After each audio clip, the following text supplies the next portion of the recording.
If you don't know the best ways to engage with your audience, I've got 5 tips for you in the following video. Let's go. Okay, so this week's topic is compliments of ChatGPT. I knew that Dan may not be available and was trying to come up with some ideas of stuff that would be easy to talk about and super helpful. And so I threw a couple of suggestions out. ChatGPT helped me fill out the rest, and also got some input from folks on socials and wanted to talk through some ideas of creative ways to engage your audience during a performance, but also in between shows. I think this is a topic that seems like it should be second nature, stuff that should be pretty obvious, but it is not always front of mind because there's typically lots of other things to worry about, frankly. And so it's always a nice reminder that ultimately the objective is to engage with an audience and keep them around so that they continue to support you. And so here are 5 ways that you can creatively engage with your audience during your show and in between. By the way, if you're digging this and you want to keep up with what we've got going on, be sure to subscribe to the channel and ring the bell so you don't miss anything. First one, interactive song requests. Now this can look a couple of different ways. It could be something as simple as allowing the audience to request their favorite song or a song they want to hear on social media. If you've got the ability to do a live poll, there are some apps and some web services that allow you to do that kind of thing. It could be a really easy way to get buy-in very quickly during, your standard tuning break or what have you, and create this kind of focal point part of your show that people will remember. And if you make it like a standing thing, it could be something that people look forward to every time you play. A similar version of this could be that you just create a wild card spot in your set list for somebody to request a particular song. There's this band they're like a comedy group called the Wolves of Glendale. And in their live shows, they have something called the Ground Block. And it's literally just a time for them to make something up on the spot or do a request or a mashup or whatever. It's a cool idea. It does require you to have a pretty deep catalog of stuff so that you could pull something up at a moment's notice, but a really fun way to make your shows engaging and interesting, unique every time you perform. On that note, coming up with unique mashups.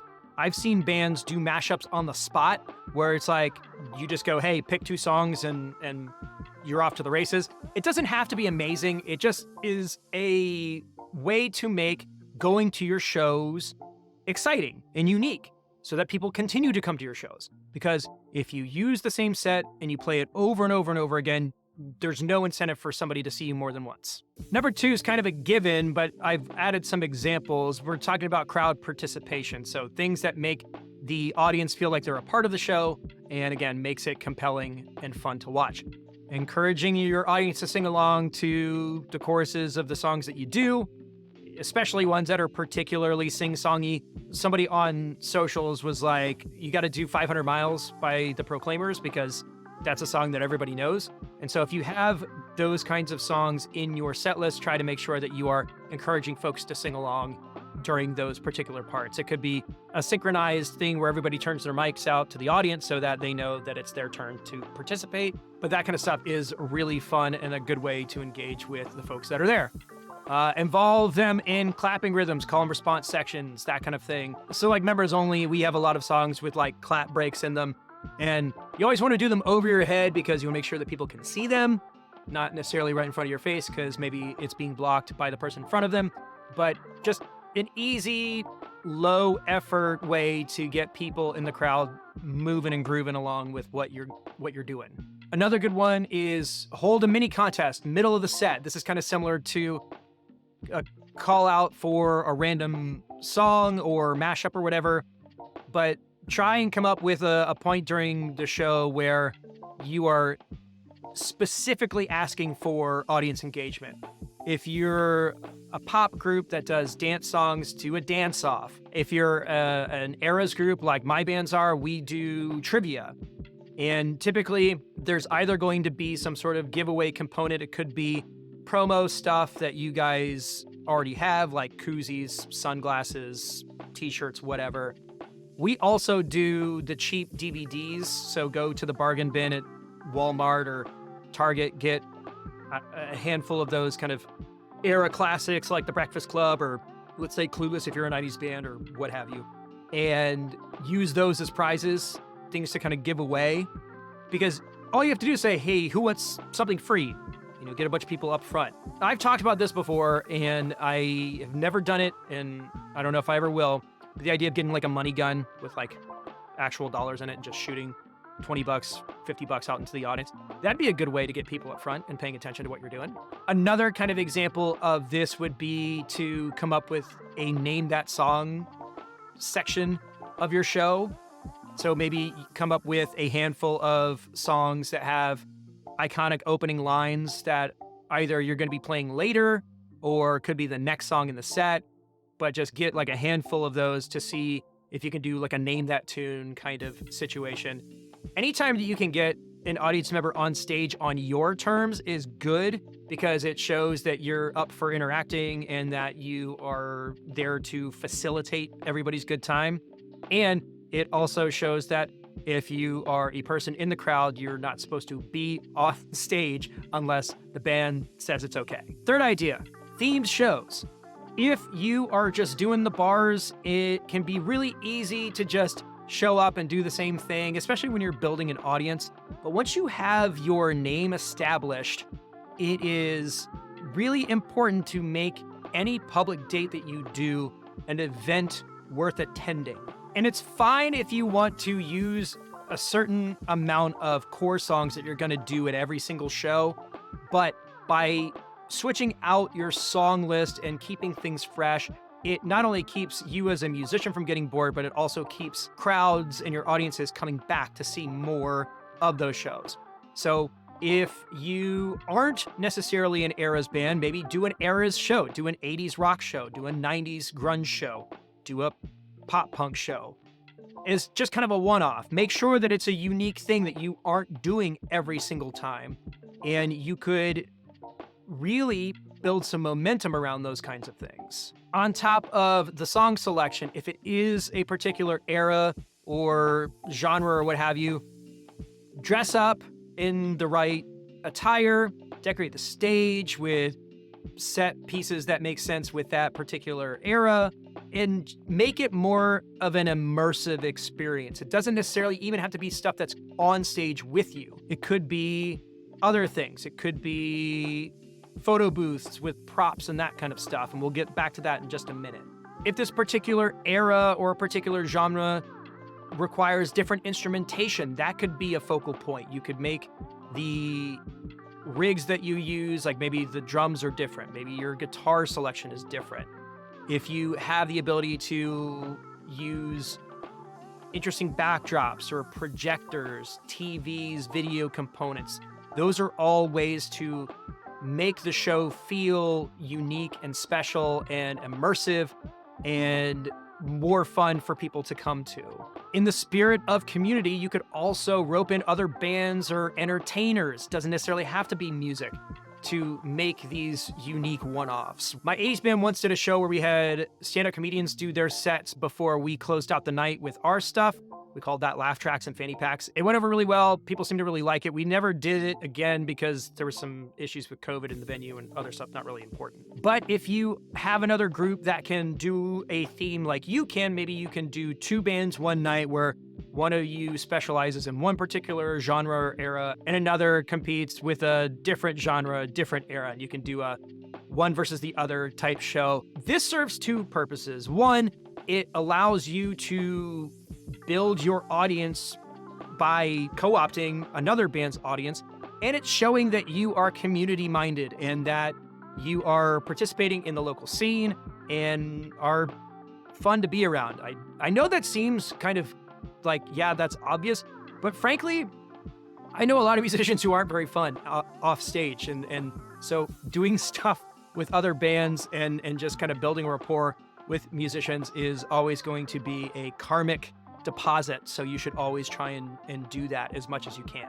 So the last two are going to be ones that are more around the show itself, not necessarily during the performance, but they could be. But number 4 would be social media integration. Mind you, I didn't say social media interaction, because this is a part of doing it in conjunction with the performance to make it multifaceted and wider than necessarily the folks in the room.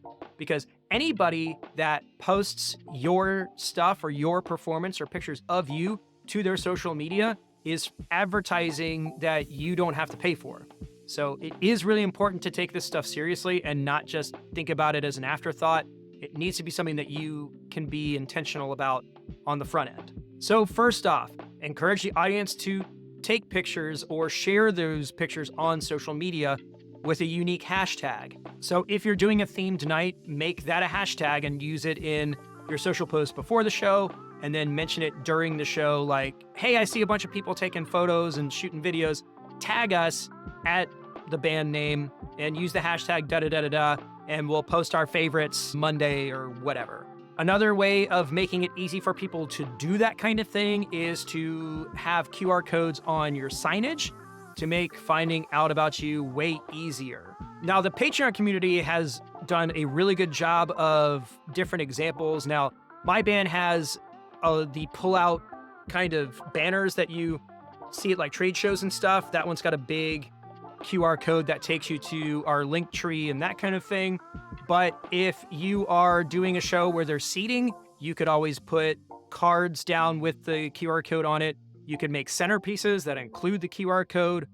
Just make sure that the ability to tag you and get in touch with you has the fewest friction points as possible. So do what you can to make that easy for folks and call attention to it in between songs. And like I mentioned earlier, if you have the means to do it, set up a photo booth or a designated photo area where your fans can take pictures with a backdrop or props that match the theme. Maybe you can set some time before the show, during the break, or after the show to go over there and take pictures with people. If you can add branding to the backdrop or branding to the props so that any picture that is taken includes some sort of logo or callback to the event, the better, because again, this is showing that you are looking at things as an experience. And frankly, it'll make it easier for you to book at other venues, because if you have all of these resources, you can then pitch it to other venues and say, hey, we do this thing. It worked at this venue. X number of people showed up. We've got themed drinks and we've got photo booths, and here's what it looks like and here's how it could be. It's way easier to pitch an event on top of what the band does versus just, hey, my band plays these songs, we want to play your place. Like, everybody can do that. Pitching an experience, though, is a totally different thing altogether. And speaking from experience, being able to come in with something like 80s Ladies Night, where it's already branded and you own the URL and all that stuff, you just be like, hey, this is the thing that we do. Here's all the resources for it. Do you want to do this at your venue? Because it could be pretty good. Last but certainly not least, fan shoutouts. Give shoutouts to fans who engage with the band on social media or attend multiple shows. So in between tunes, be like, hey, Steve, this is like the third show you've been to in the past couple of months. You're awesome. Here's a free t-shirt or whatever. Just find ways to incentivize those people. Dedicate songs to them. Celebrate special occasions, birthdays, anniversaries, promotions, whatever. Call those out on stage, because again, that makes that person in the crowd feel super special, and also shows the other people in the audience that, hey, people are here for a good time. It's a fun environment, and this band actually cares about the people that they're playing for. So try to go out of your way to highlight people's presence and make them feel special during the show. And set up opportunities to socialize with those super fans whenever you can, because it gives you an opportunity to connect with people who are then going to promote your show. Because if you do something special for somebody and they feel special, then they are going to become what we in the business world call brand evangelists. And so you'll have somebody who is out there doing promo work for you without necessarily asking them to, and can really open doors in other situations, because they're going to refer you to other venues that they like. They're going to refer you to people looking for bands for parties. They're going to recommend you to their aunts and uncles and business associates and whatever. So getting a core group of those super fans is really important. And fostering that relationship either through giveaways or a special Facebook group or just other opportunities where you can really pour into this core group of people who are going to come to all of your shows is really important. And it's going to allow you to go further faster because you have a team of people who are helping you promote your stuff and not just the band trying to do it. All right, so there you go. There are my 5 categories for creative ways to engage with your audience. If there are any that I missed, let me know about it. Coverbandconfidential@gmail.com. If you're watching this on YouTube, leave those in the comments. I'm really interested in what other people have to say. I think this is a topic that we could literally go into for like hours on end because there's so many unique and cool ways to engage with people. And ultimately, that's what we're here to do. And if you want to go somewhere with your project, this is the best way to go about it.